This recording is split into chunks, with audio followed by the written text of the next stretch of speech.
or I will acknowledge, and then you come in. I'd like to start today's meeting with our territorial acknowledgement and our inclusivity statement.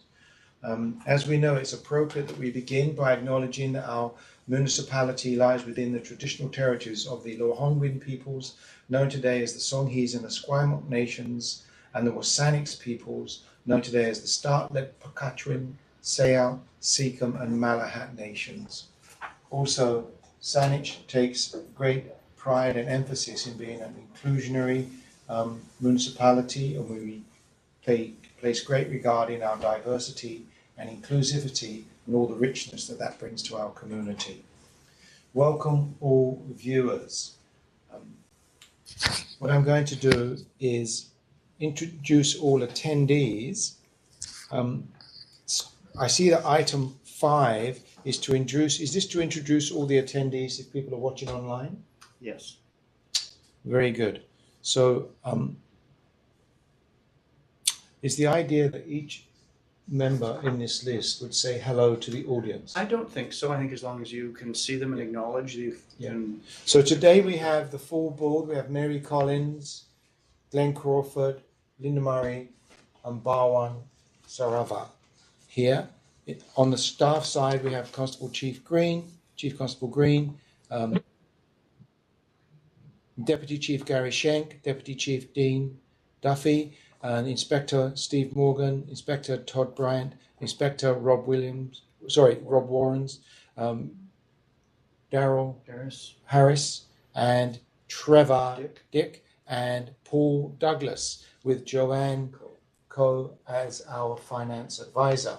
If members of the public are watching, you have the full leadership team here and the full members of the board. First item, please, is the minutes. To adoption of the minutes from our adoption of the agenda for our December 1st. Board, over to you. Moved by Mary, second by Linda. Those in favour? Opposed? Minutes are adopted. When we have more detailed motions, I'll ask you to say yay or nay for adoption or rejection. So the next item is the adoption of our minutes from the November 3rd meeting. Board, it's over to you. Are there any corrections or changes? Seeing none, can we have a motion to adopt? Moved by Linda, second by Mary. Those in favour, show of hands. We are adopted. Thank you, everyone. Next item, correspondence. Is there any correspondence for this portion of the agenda? Not that I'm aware of. Seeing none. Is there any new business arising? Okay, seeing none. Divisional updates as needed. Chief, did you plan to have a divisional update? No, but we will have the patrol division report further on in the agenda. Thank you very much. Committee reports, item 6, as needed. So here we'll come to 6.1, which is finance. Mr. Glenn Crawford and Ms. Linda Murray, would you like to give your finance report, please? Thank you, Mr. Mayor. Under item 6, we have an update on the terms of reference for the Finance Standing Committee.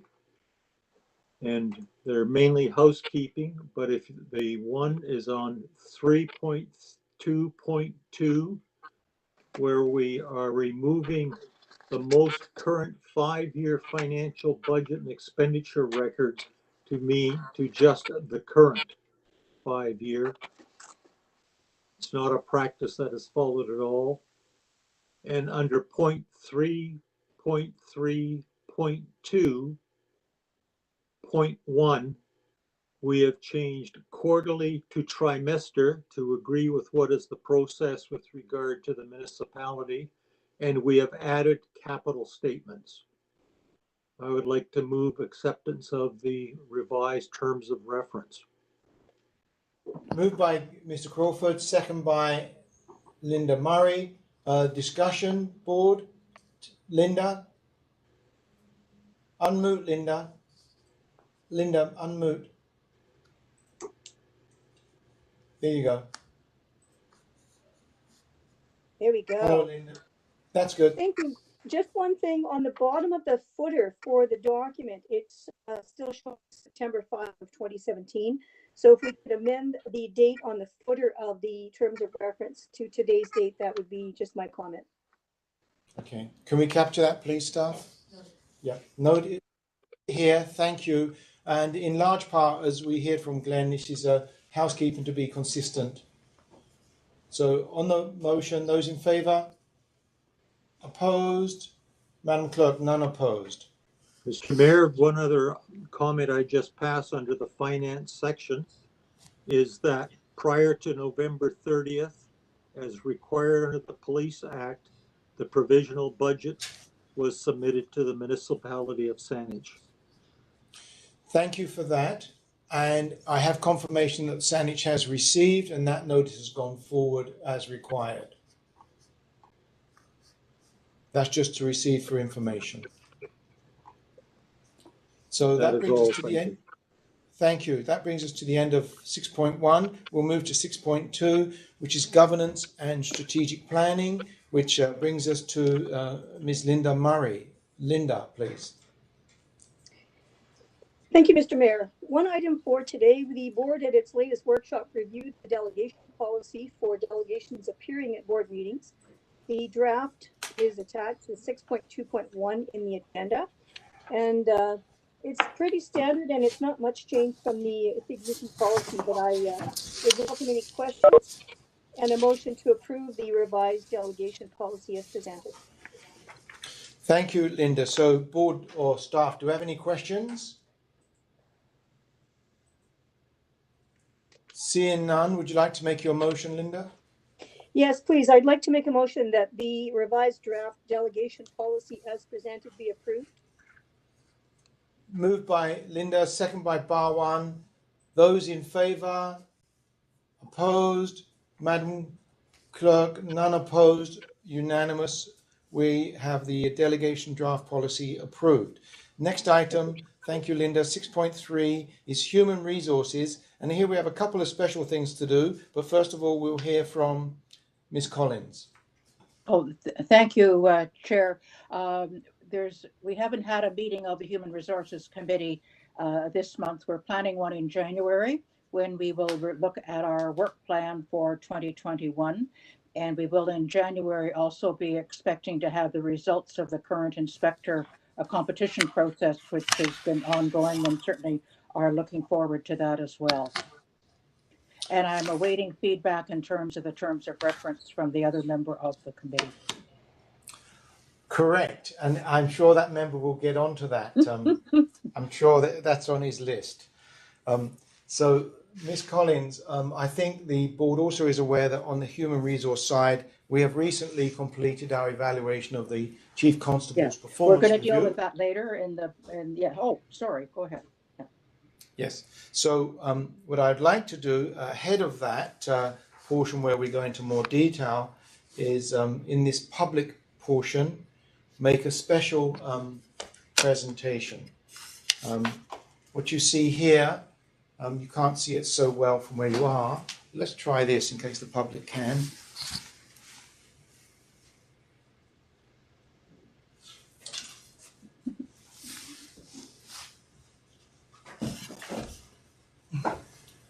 So this is a congratulatory certificate to a very special individual.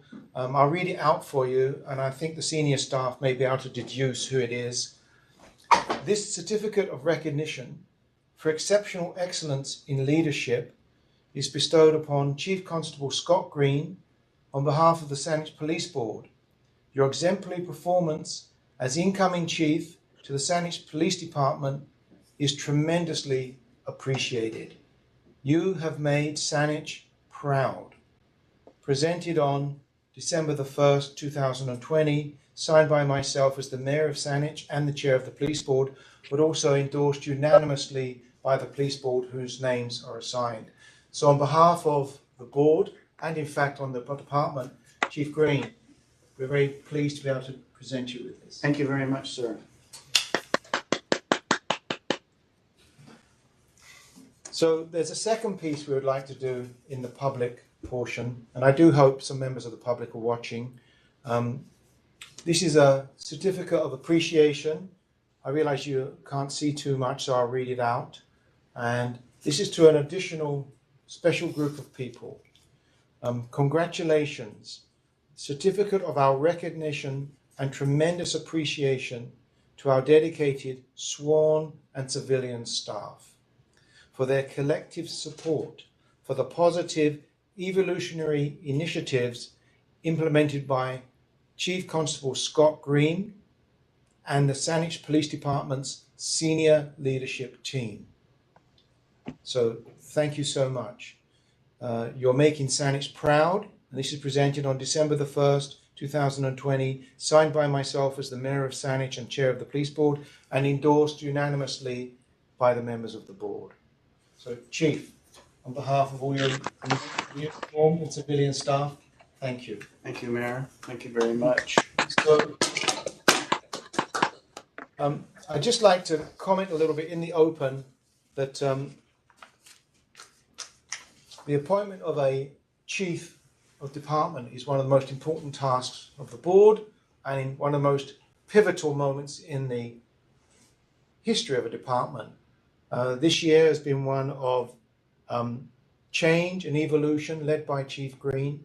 The board was able to look at the internal bench strength of the department, realize the qualities that were there, felt there was no need to look external because we had sufficient skills inside the department. And we have to say that the performance review of Chief Green was exceptional plus. He has delivered on every single item, and we could actually say delivered over and above our expectations. There's a whole list of accomplishments in his performance review and in the notation from the board. I think what we've seen here is a model that other departments can emulate if they're ever facing that decision to stay internal and cultivate their internal bench strength or to look external.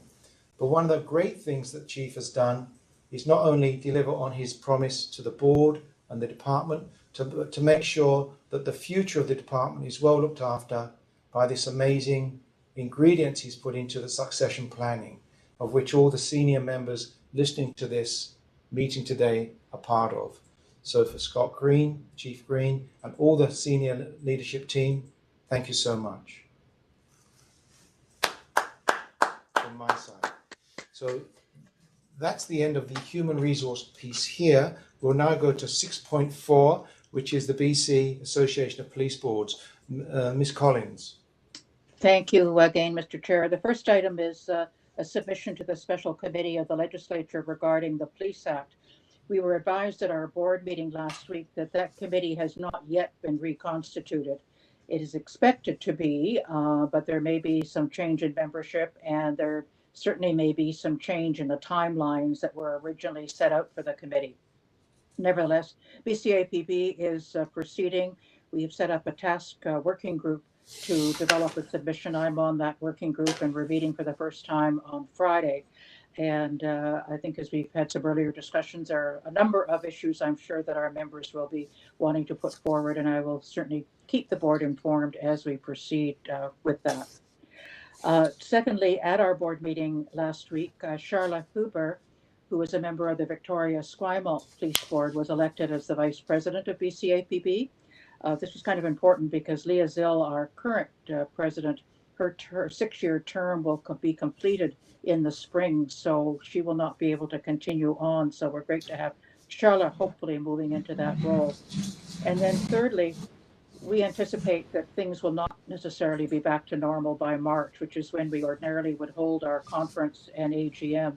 So we're working on, again, doing a virtual event, probably on March the 5th. And we're hoping to have at least an event with the chiefs, as we usually do, a joint event that day. And then on the Saturday the 6th to have the AGM with whatever resolutions. The call hasn't come out on that, but I expect it will in January, and perhaps another couple of sessions around that. Decided not to do anything all day. People get a little tired of that, but we will be doing something. We've also discussed having some other kind of events that we're calling conversations that would enable police board members to come together virtually, and working on that as well. Thank you, in Mary. terms of board appointments, sorry, just the other thing, No, we please. always have an update on that. the Public Police Services is hoping that reappointments that were scheduled for the end of December will in fact hopefully get through the system in December, but they don't expect any new appointments to get through by the end of the year. Those will probably not occur until sometime in the new year. Thank you. Thank you, Mary. So we appreciate that. We'll move on now to the next item, 6.4, which is the Canadian Association of Police Boards. Did you have more information on that piece? Yeah, nothing really to report other than I had an email earlier today that apparently the conference proceedings, and I know many of us tuned in for at least part of that conference, there is a portal that you can access them through, and I'll send the link to Lynn and ask her to distribute it in case anyone is interested in going back and watching or listening to any of those sessions. And then, as you know, CAPG is continuing to host monthly webinars that some of which have been very pertinent, and that's been very helpful to keep people in touch as well. Thank you, Linda. So next item. Mary. I apologize. Mary, Okay. I'm reading the It's screen. okay. I apologize. Mary. Okay, so item 7, which will be the Patrol Division report, and Chief Green has identified we'll be getting a report from Inspector Warren. So, Inspector Warren, could you come in, please, on your system? Hello, Mr. Mayor. Can you hear me okay? Yes. Perfect. Thank you, Mr. Mayor, members of the board, for the opportunity to provide this year's Patrol Division report for the year end of 2020. For those members of the community that are tuning in from home, my name is Rob Warren. I've been the officer in charge of the Patrol Division now since February of 2020. And I'm here today to represent the 89 women and men who work in our frontline services for our community 24 hours a day, 7 days a week, and are doing so in exemplary fashion day to day. I thought, for the benefit of those who are tuning in who may not know the structure of the police department, I'd put the division in context. The Patrol Division is one of 6 divisions in the Saanich Police Department, with the largest complement of staff members at 89.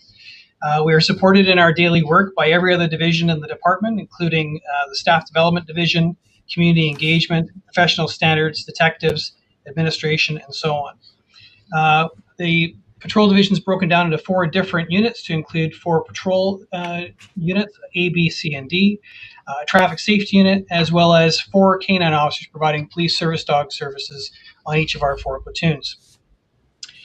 We provide a variety of first response and specialized investigative services for the community to include emergency response to crimes in progress, attendance to motor vehicle incidents, assistance to those experiencing mental health crises, and the location and safe return of missing persons, and so on. We are the most consistent and visible presence of the Saanich Police Department in our community, and I know that our board and this community is grateful for their service and their compassion and courage with which they demonstrate their work each day. I thought I'd take the opportunity to provide some structure to today's remarks, and I'm going to try a screen share here with you just shortly. The COVID-19 pandemic has made a remarkable impact in every context, the global community, our national economy, our provincial service delivery models, and every person living and working in Saanich.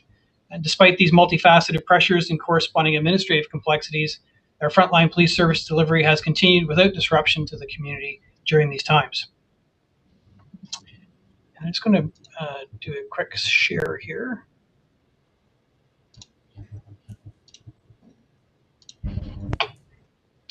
And Mr. Mayor, can you just confirm for me you can see the Patrol Division report there on your screen?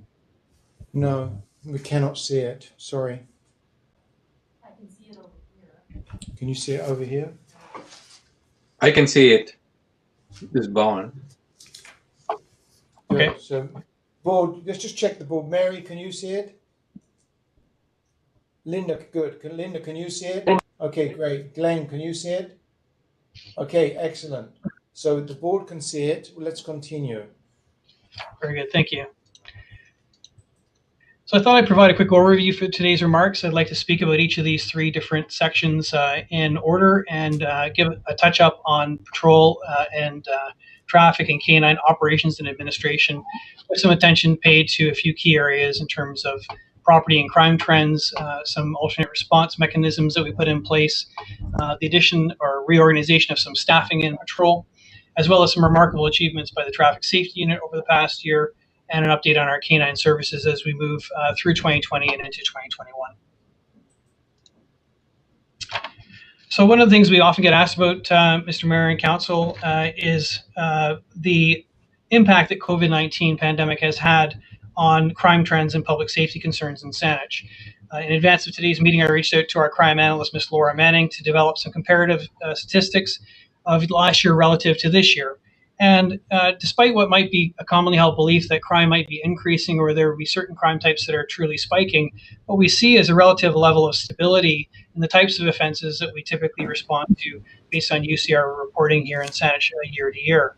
The exception to these has been two specific areas. One is an increase in auto theft from 48 to 69 offenses from 2019 to 2020, and likewise in commercial break and enters to businesses from 62 to 125 in the early part of this year, for a significant increase of almost 100%. These are largely attributed, we believe, to the early days of the pandemic, which saw a spike in commercial crime as business owners were required to close shops and then find themselves self-isolating at home, leaving properties unattended.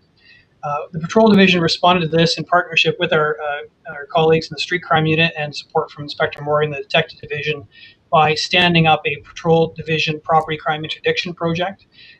These officers had a mandate to conduct high visibility patrols in high risk areas, conduct also checks of known areas for higher priority targets for those who seek to undertake property crime, and also deploy plainclothes officers to maintain more of a covert presence in the community. The project was co-developed with one of our former street crime sergeants and had a remarkable impact, significantly reducing property crime over a period of Q2 and into the early part of this year, where we've seen things start to stable out with the reopening of the economy. One of our organization's responses to the pandemic has been to stand up the alternate response unit. This is part of our organization's attempts to minimize in-person contacts with members of the public to help keep them safe and our staff safe from transmission. This was initially piloted by Inspector Morgan in the Street Crime Unit in the early days of the pandemic, and it's now moved to the establishment of a temporary work unit in the Patrol Division. The Alternate Response Unit, or ARU, has access to all the computer resources and communications that a frontline police officer does, but they've adopted methodologies that allow them to resolve a large number of lower priority calls for service remotely with members of the community. On an average, these members are able to address 15 to 20% of the calls for service in the Patrol Division over the course of a day, and it has been a really great impact for our organization in helping to minimize the attendance of officers to people's homes, where of course they want to stay as isolated and safe as possible. We've also, over the course of the year, added a position, the Patrol Division NCO, and this position was realized out of an efficiency review and the redeployment of our Saanich Police CANINE officers to one on each of our 4 platoons. The position is currently filled by Staff Sergeant Stephanie Edwards, who brings a wealth of experience and job knowledge as an experienced watch commander and respected leader in the organization.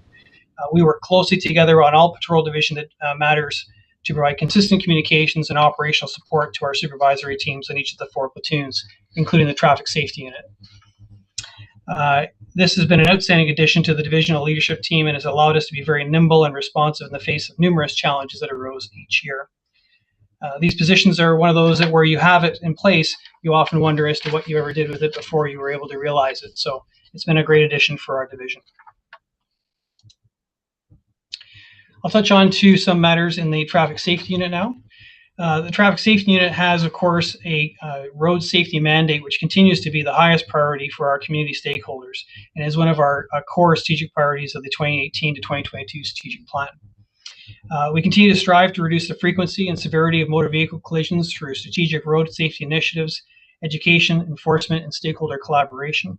And our TSU continues to undertake proactive enforcement to combat impaired, distracted, and dangerous driving, to protect vulnerable road users and target these safety initiatives with enhanced public safety campaigns. One of the disturbing trends we saw in the early days of the COVID-19 pandemic was a significant increase in excessive speeding offenses in Saanich. It appears that some road users saw the relatively and uncharacteristically open roadways for the lack of traffic as an opportunity to test their vehicle's performance and maybe even their driving skills. The TSU has responded to that in a very proactive way. And to date, they have issued 77, last year, sorry, they issued 77 violation tickets and impounded vehicles related to excessive speeding. This year alone, to date, the Traffic Safety Unit has issued 169 violation tickets with associated vehicle impounds for those individuals who are driving the most egregious ways and putting all of us at risk. Another initiative in the Traffic Safety Unit that speaks to our commitment to technology in our strategic plan has been the rollout of e-ticketing or electronic ticketing. The department continues to roll out this technology, which allows officers to enter information directly into a database to develop violation tickets for individuals at roadside. Last year, we were issuing 618 electronic tickets to motorists, and this year, with the increased rollout, we've issued 1,788 tickets. And that number is anticipated to continue to increase over the course of next year as the hardware and training continues to roll out throughout the calendar year. I want to take this opportunity to acknowledge the incredible efforts, of course, of Inspector Harris and his staff working in information technology and Prime, because their efforts have been ongoing and navigating a number of complex database conflicts and ensuring that the software is running appropriately for people on the road. So thank you for that. We've also been enhancing our capacity with regards to automated license plate reader recognition devices. And an example of that is, if you can see it on your screen, this little device here, which is perched on the roof of a police vehicle. And the ALPR is a system which is a software system in the police vehicle, which scans license plates automatically and compares those readings against license plates in the ICBC and the Canadian Police Information Center databases. It is a remarkable tool for quickly scanning unlicensed drivers, prohibited drivers, uninsured vehicles, stolen vehicles, Amber Alerts, and so on, and provides an immediate alert to an officer who happens to pass by one of these vehicles. The ALPR technology has been authorized for use in BC and has been in practice in its current form since 1999. It's been well tested and proven with regards to certainly guaranteeing the safety and also the privacy interests of their motoring public. We have initially rolled out 3 of these ALPR units in our fleet, and with the support of the chief and our capital budgeting, we will be increasing our deployment of these ALPR units to 6, which will have 4 designated for the Traffic Safety Unit and 2 for the Patrol Division to use during the course of their routine patrols and traffic enforcement, which is an excellent addition to our technology in the division. One of our greatest assets when it comes to road safety is, of course, our people. And over the course of 2020, we have enhanced our drug recognition expert program for the purposes of investigating and holding impaired and drug and alcohol impaired drivers accountable. This year, we have increased our cadre to a total of 8, and they participated in ongoing training and support under the new supervisory model provided by our staff sergeant in the Traffic Safety Unit. Last year, our DREs conducted 22 specialized investigations for impaired driving, and this year to date, the DRE cadre has conducted 42 specialized investigations, making recommendations for both administrative sanctions and recommended criminal code charges, which is a really significant outcome for that growing cadre. We've also piloted within the Patrol Division new hours of work for the Traffic Safety Unit. This has been allowed because of the great work done in our last inspectors competition, which decoupled the need for the Traffic Safety Unit to backfill the patrol officers during their training days. And Inspector Douglas has done an amazing job of rolling out our new off-duty training model. And now traffic officers have been deployed in 4 units, 4 teams of 3, each aligned with one of the individual platoons. This has created a lot of efficiencies in terms of the crossover between platoons and the traffic safety members that are shadowing along with them. And we now have coverage for the municipality 7 days a week, working as late as 3 o'clock in the morning on every given day of the year. This will become, of course, all the more important as we head into the reopening of the economy, perhaps in 2021, and we see licensed premises opening and bar closings returning to, say, 2 o'clock in the morning. So police resources will be on the road to interdict drug and alcohol impaired drivers should they make bad choices during those late hours of the day. Our collision analysts have been really an incredible group to work with, and I'm quite humbled to see the level of expertise that they've developed. One of the things we're doing to support them in their important work is the acquisition of a new 3D scanning technology. And this device here, after a lengthy process of working with the municipality in the procurement section, we have secured an RFP process to acquire the RTC 360D 3D scanner. This device provides an incredible level of cloud point detail, as you can see in this example, which this one here is an internal scan of a structure. And the ability for these devices to capture millions of points of data and then provide it in a measurable and usable form will allow us to make some incredible inroads in terms of outdoor collision investigations and likewise indoor crime scene mapping. So a great opportunity there for us to use that technology for the benefit of Saanich and keeping Saanich safe.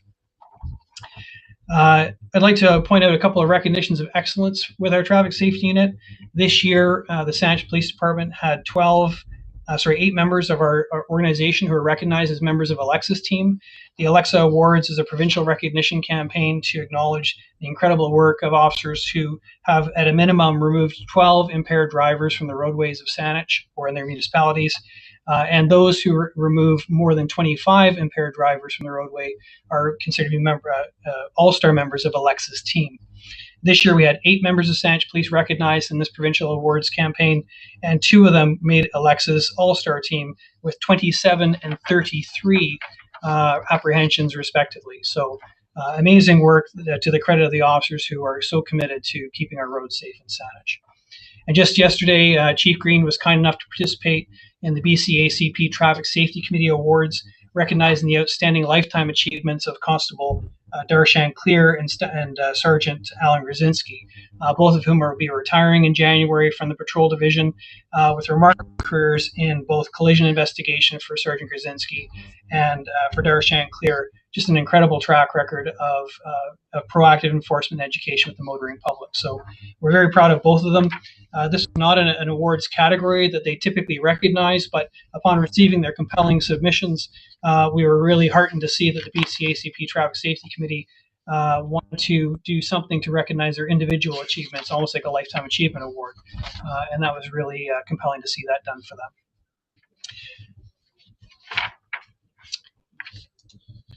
On the topic of canine services, in February of this year, as I mentioned, Chief Green and the executive had conducted an efficiency review with senior officers, and we had made the business decision to try and realize some efficiencies in the use of our canine services by having one police dog handler team assigned to each of our 4 platoons. And that started in February of this year, and it's shown some really good value in that model. Concurrent to this has been outreach from our executive to the executive teams in other neighboring jurisdictions to explore the opportunities for potentially an integrated canine services team throughout the region. That actually has borne good fruit, and it's the integrated canine unit will be stood up as a partnership between the Victoria Police Department and the Saanich Police Department in February of 2021.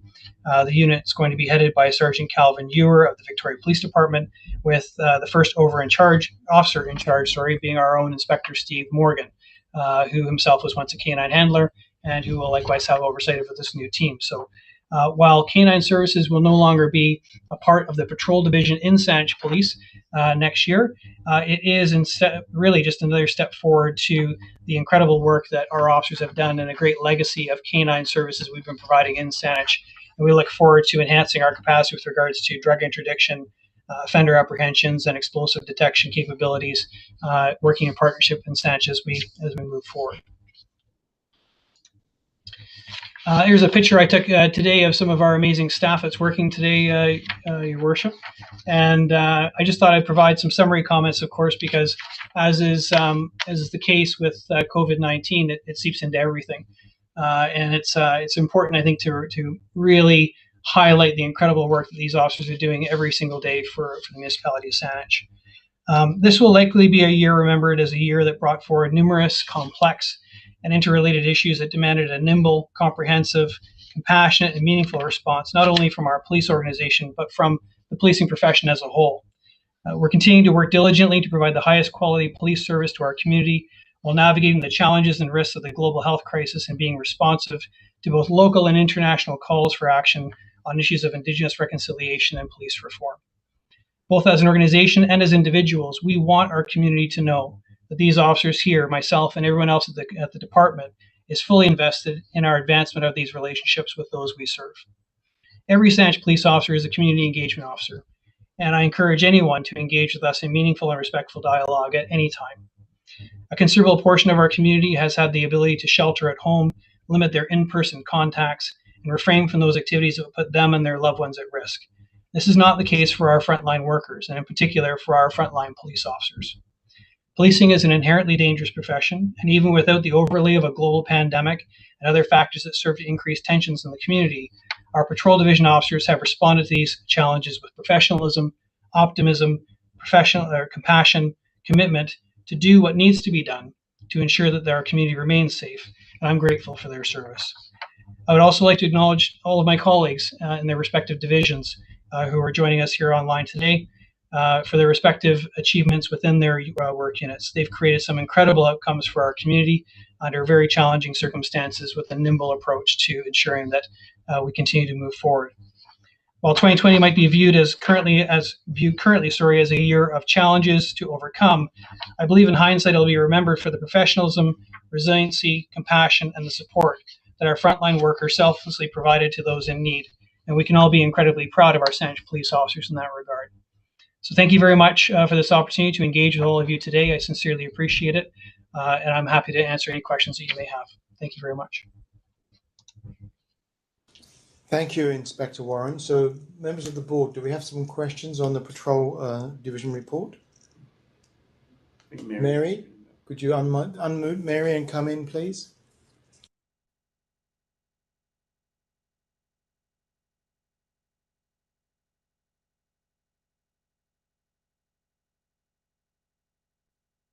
I think. Sorry, Mary, we don't hear you. Well, You're coming in now. You're coming in now. Good. Yes, thank you very much, Inspector Warren. An excellent report as always. A couple of questions. The first one around the commercial break-ins.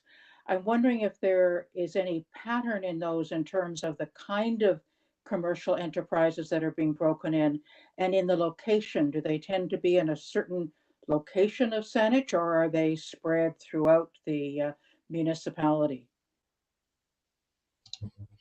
Yes, thank you for your question.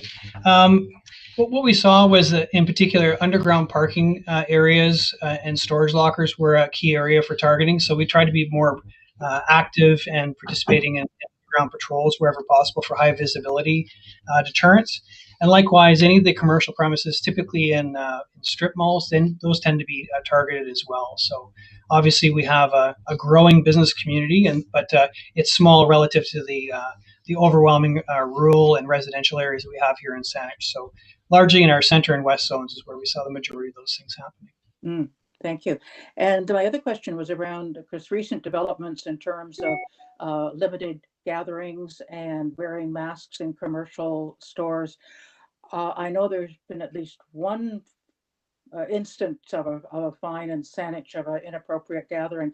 Are you finding that there's more activity like that happening? And also, have we had any problems with people refusing to wear masks in commercial enterprises where the police have had to intervene?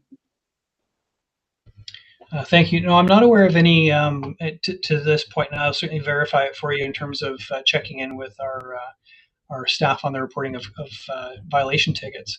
But to date, I don't think we've had any complaints about persons in commercial areas not wearing a mask yet for Saanich PD.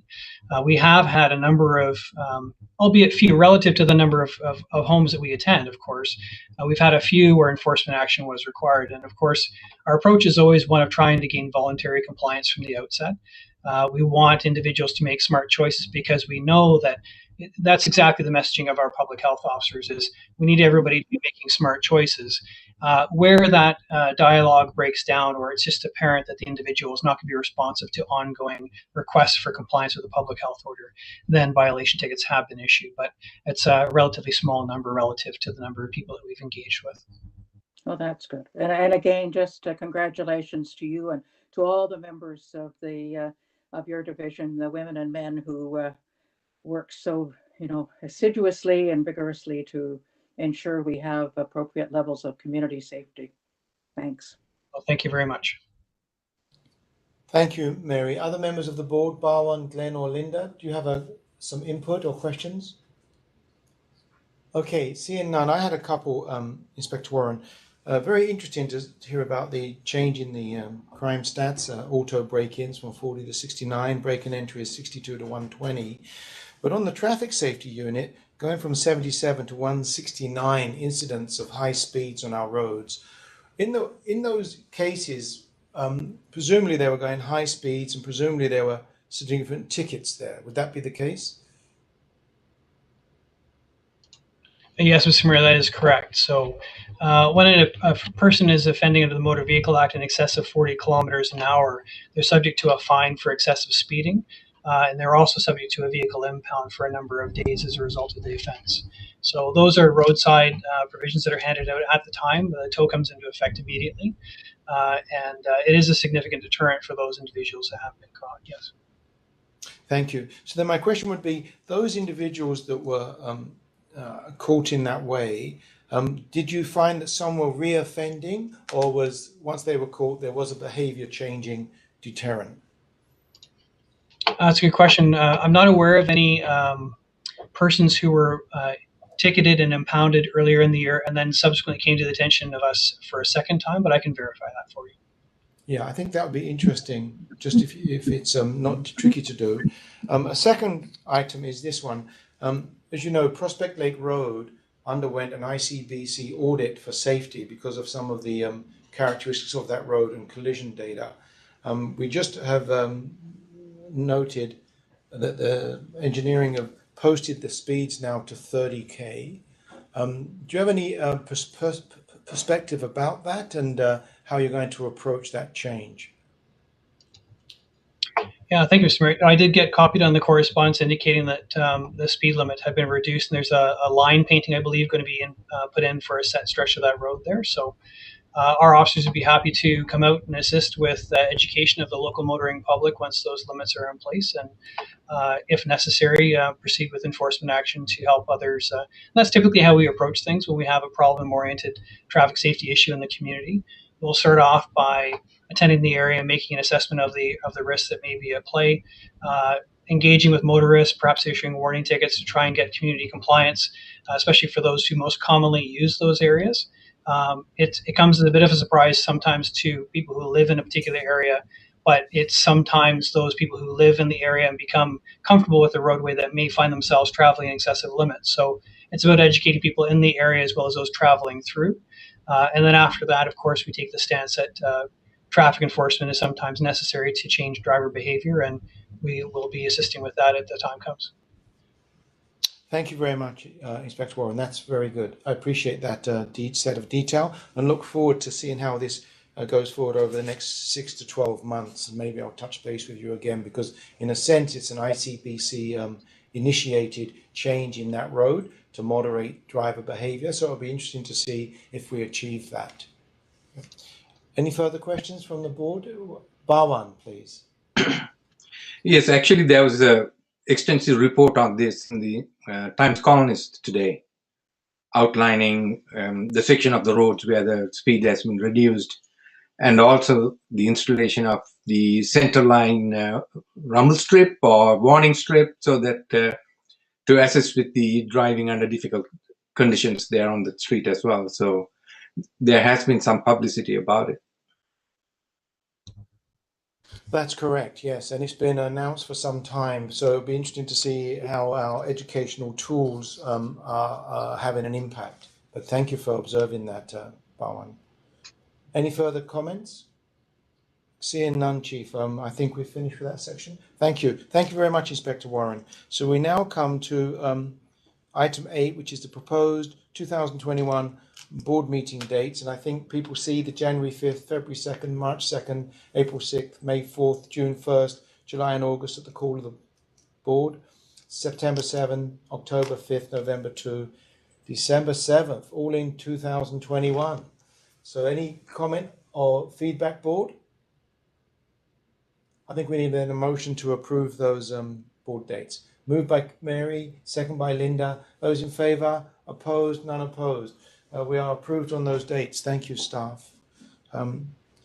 So there's an item here 9 of old business, and I wasn't quite sure where to bring this up, Scott, but on the public record, I think it would be appropriate to have the recognition that was just provided to Sergeant Scott Treble, who's moving to retirement, for his long time work in positive community engagement. And the award I'm thinking of course, is that presented by William Godlet recently, and members of the African Heritage Association of Vancouver Island, which happened 2 Saturdays ago, and was the most remarkable recognition by the Black members of our community of the positive engagement by Scott over many, many years. So although it was a recent appointment, I think it talks to old business as well. Would you like to reflect on that? Yeah, it was just a wonderful event held virtually, organized by AHAVI, to recognize Staff Sergeant Scott Treble, who will be retiring in January after a lengthy service with the Saanich Police Department. Scott served on the Greater Victoria Police Diversity Advisory Committee as co-chair, and did a just absolute phenomenal job in building relationships with all our communities. And William Goldiet put this presentation and recognition ceremony together with the members of AHAVI and Staff Sergeant Scott Treble, and presented him with a certificate of recognition to recognize the outstanding work he did, his emotionally intelligent leadership, and his efforts in building relationships with that group and others in our community, which is demonstrative of how important that is for our department to build those relationships and to continue to build those relationships. It was a very special event and very well deserved, and the mayor and I both attended as well. Thank you, Scott. The other thing that came up on that virtual event was that we had a number of participants from the USA, and they spoke to what a role model they were witnessing, that the members of the Black community would reach out and recognize the positive approach to community policing here in Saanich. And I gathered from that an intent on their part to take this model out into their home communities. So I think not only being recognized locally in a very tight community in Saanich and regionally, but also to have some of this recognition going down into the USA. It was actually, for me as the chair of the police board, quite a moving, really moving moment when we see some of the other issues that have been going on in the US around policing. So congratulations to Sergeant Scott Treble and everyone in the department who has helped bring this forward. Thank you, Chief. So that brings to the end of item 9. We have item 10, which is the adjournment and date of next meeting. We've secured the next meeting, which would be January the 5th. And I'd just like to make a comment before you conclude, Yeah. if I could. Just before the mayor concludes, I want to acknowledge the certificate of recognition presented by the board, both to myself and to the department. Mayor Haynes, the board, I can't thank you enough for that recognition. For our staff, Deputies Schenk and Duffy, our inspectors, Inspector Warren, Dick, Morgan, Douglas, Bryant, and Harris, the Office of the Chief Constable, Miss Joanne Coe, Miss Carrie Tuggle, Miss Lynn George, Miss Lorna McKinty, the Saanich Police Association Executive and President Jason Whitaker, all our sworn and civilian staff. That recognition is for everyone that the board has presented today. They recognize the patience and resilience and dedication to duty of all our staff going through a very trying global pandemic this past year. And I'm with the board in thanking all of our staff for your commitment, dedication to duty, your professionalism, commitment to keeping Saanich safe this past year. The hard work of our staff, both inside and outside the department, has been outstanding. I can't thank them enough, and I can't thank the board enough for your efforts and dedication in making us a better department, and Mayor Haynes. So thank you very much. It's very heartfelt, and we're very humbled by it. Thank you, Chief. That's very kind of you. Did the board want to say anything in closing, or should we leave it with the Chief? We'll leave it with the Chief. So thank you very much, Chief. And once again, on behalf of the board, thank you for all you've done this year. I'd like to adjourn this meeting. Motion to adjourn. Moved by Barwan, second by Mary. In favour? We are adjourned. So our next item will be to go in camera. Thank you. So now we should turn off. Yes, I think it's turning off.